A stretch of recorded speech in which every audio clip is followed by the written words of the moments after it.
Thank you for listening to Life Improvement Radio. You are listening to a rebroadcast of a previously recorded show. We're live at the Miami Book Fair, powered by Life Improvement Radio. Go to neilhaley.com. Soon it's going to be changing again. But go to neilhaley.com, connect to all my social media networks. I'm right now not posting, but my two co-hosts are trying to outdo me today. They are posting like crazy. They have been social mediaing it up, and it's exciting every year. We did it once one day this year. Hopefully I'll be in Miami next year. I'm going to keep my fingers crossed for that one and see if that can happen, because I ended up covering an unbelievable event for autism in LA, and I love to travel and interview awesome people. But my producer did tell me our next guest is on the line. I'd like to welcome to the program Paula Mazur, author of The Man Who Invented Christmas. I love it. I love the title. We got to get this Christmas season. Oh my gosh, it's November, and it doesn't feel like the winter wonderland. And next week we're going to be all the Christmas decorations will be up.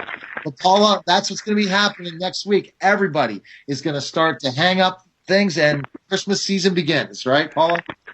That's correct. And may I just course correct one thing? I am the producer of the movie called The Man Who Invented Christmas. The book, which is here at the book fair as well, is called The Man Who Invented Christmas by Les Standiford. And we have made that into a movie which premieres this coming week. It opens on November 22nd. Oh, it's a movie. I'm sorry. But No, that's no problem. It was based on a book.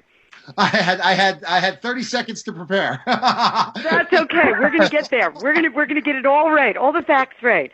That's why I have my great producers Eric Remmel and Peter Elvidge for all my different things. They fix all my different stuff. But Eric, I think I'll throw you a question right now, because you start thinking Christmas. You're not ready, Eric, are you?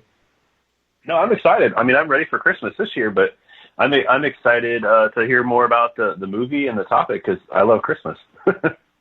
Well, I'd love to tell you about it. It's called The Man Who Invented Christmas. It's about Charles Dickens writing A Christmas Carol. And it's based on the true story of Charles Dickens. And it's kind of a Dickens that we've never seen before. I think when you think of Charles Dickens, you kind of think of him as this, older guy with a scraggly beard, and he wrote all these great novels. And this is very different. He's 30, and we find him, and he's kind of a literary rock star, and he truly was. In like 1840, he was the Beatles of his time. There was no, rock music, so it was all about books. And he's kind of thought of Dickens as being the first, kind of rock star, literary rock star at that time. And the film opens, and you find him in New York, and he is just absolutely at the top of his game. And then we very quickly cut to 16 months later, and he's at the bottom. He's had 3 books that have flopped. He's spent too much money. He's in debt. He's got a new kid on the way, and he has no ideas for new books. And the story that we tell in this movie is how in 6 weeks he came up with the idea for A Christmas Carol, which his publishers refused to back, because they said, who celebrates Christmas? It's a tiny holiday. Nobody cares about Christmas, and he felt like people should. So he was very determined, and he kind of self-published this. He actually wrote it, had it illustrated, had it manufactured, and got it out in 6 weeks. And when it was published, it sold out before Christmas and has never been out of print. And it's actually, for years, was second only to the Bible in terms of book sales. Wow. Do you think it really kind of changed the whole game, Paula, for Christmas, that book? Do you think it really changed? I do. Mm-hmm. No, it is. It's quite documented.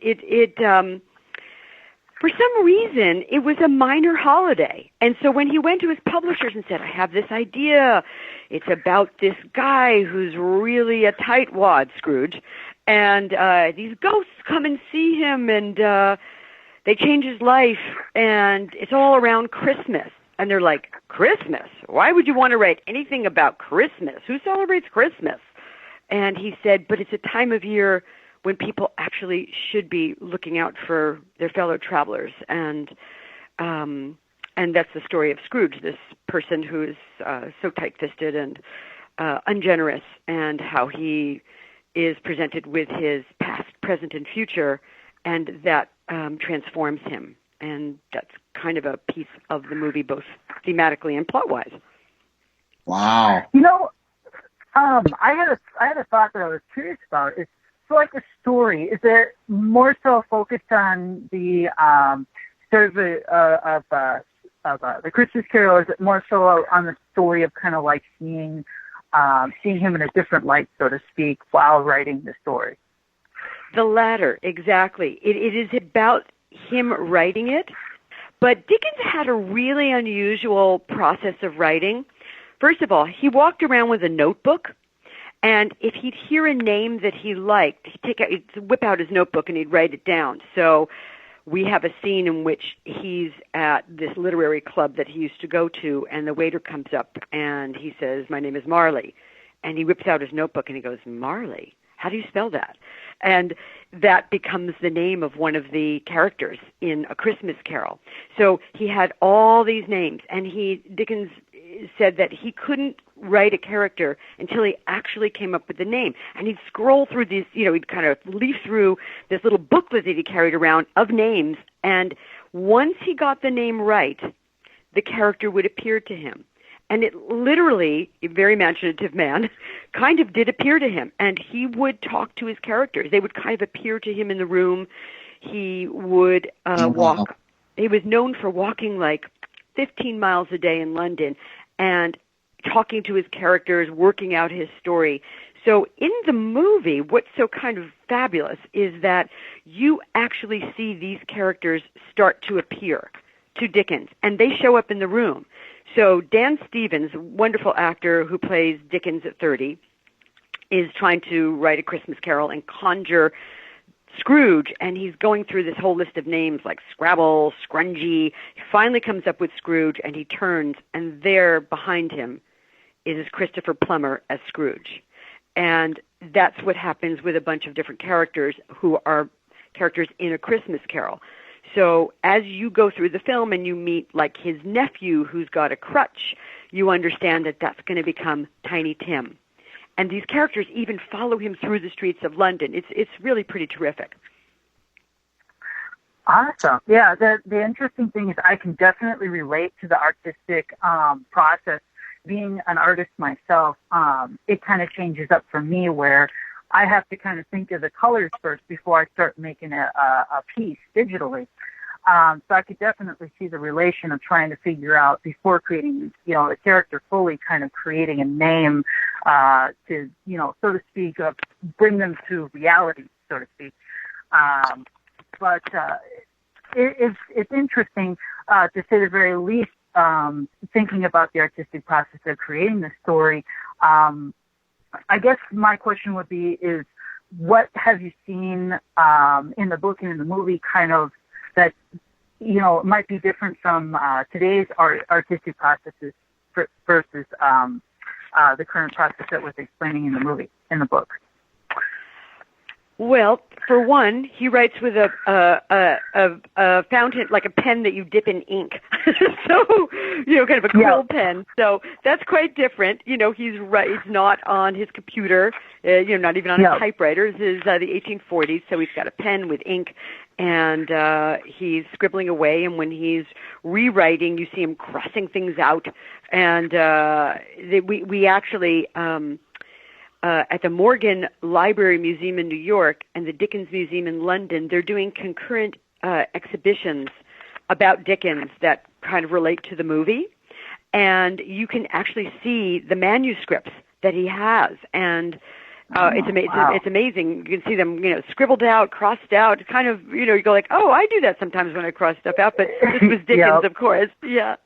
Mm-hmm.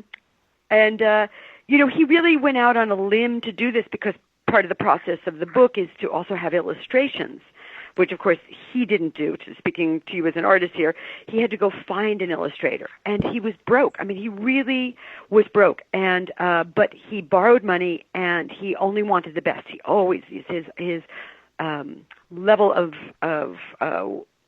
excellence was always very, very high. So he always had the most expensive, the best, and the same in his house and his whatever, what he wore, and the same was true of his illustrators. So he had the most expensive illustrator in England at the time who did do A Christmas Carol. So if you go and get the book, you will see this man Leach's illustrations. So part of the process of getting this book out in 6 weeks was finding Leach and, paying him to do these illustrations and having it all done in time, which was kind of monumental. Well, I wish we'd have more time for you, Paula, but where the movie's coming out November 22nd. Is there a website that people can go to now to see if it's going to be in the theater near them? And then when will it be available on VOD? When are you thinking that? That's going to be a while because we are hoping, fingers crossed, that it stays in the theater for a while. It's a beautiful film. It's rated PG, so you can take the family. But it's really deep. It's about something. It's very funny. It's also got pathos in it. And it's really about his artistic process and his childhood as a very poor kid. So there's something in it for everybody. You can, I think it's manwhoinventedchristmas.com. I actually don't even know what the website is. I should, but I don't.